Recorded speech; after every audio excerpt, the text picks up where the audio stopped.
বিশ্বের অন্যতম বৃহৎ অর্থনৈতিক জোট ব্রিক্সের সদস্য হতে ব্যাপক আগ্রহ মালয়েশিয়ার। এজন্য তারা দৌড়ঝাঁপও শুরু করেছে।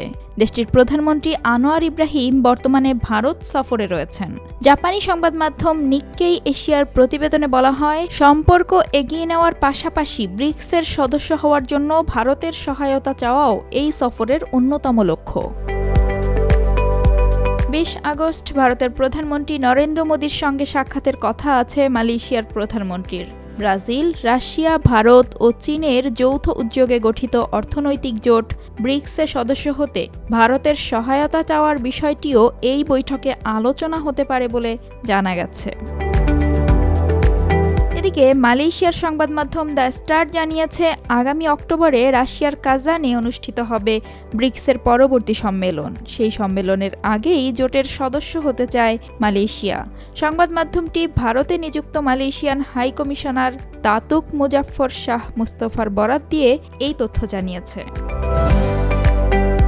ব্রিক্স জোট প্রথমে ব্রাজিল, রাশিয়া, ভারত ও চীনকে নিয়ে গঠিত হলেও কিছুদিন পরই দক্ষিণ আফ্রিকাকেও এতে অন্তর্ভুক্ত করা হয়। পরে গত বছর দক্ষিণ আফ্রিকার জোহানেসবার্গে অনুষ্ঠিত সম্মেলনে জোটটি মিশর, ইথিওপিয়া, ইরান, সৌদি আরব, সংযুক্ত আরব আমিরাতকে সদস্যপদ দেয়। একই সঙ্গে আর্জেন্টিনাকে সদস্যপদ দেওয়া হলেও দেশটির নতুন প্রেসিডেন্ট হাভিয়ের মিলেই তা প্রত্যাখ্যান করেন।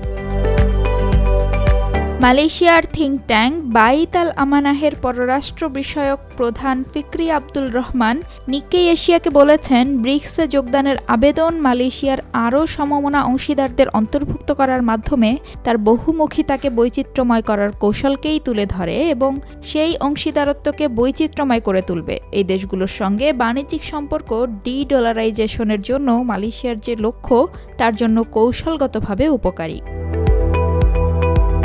আনোয়ার ইব্রাহিমের ভারত সফরের সময় নরেন্দ্র মোদী ও আনোয়ার ইব্রাহিম ইন্দো প্যাসিফিক অঞ্চলের সমস্যা নিয়েও আলোচনা করবেন।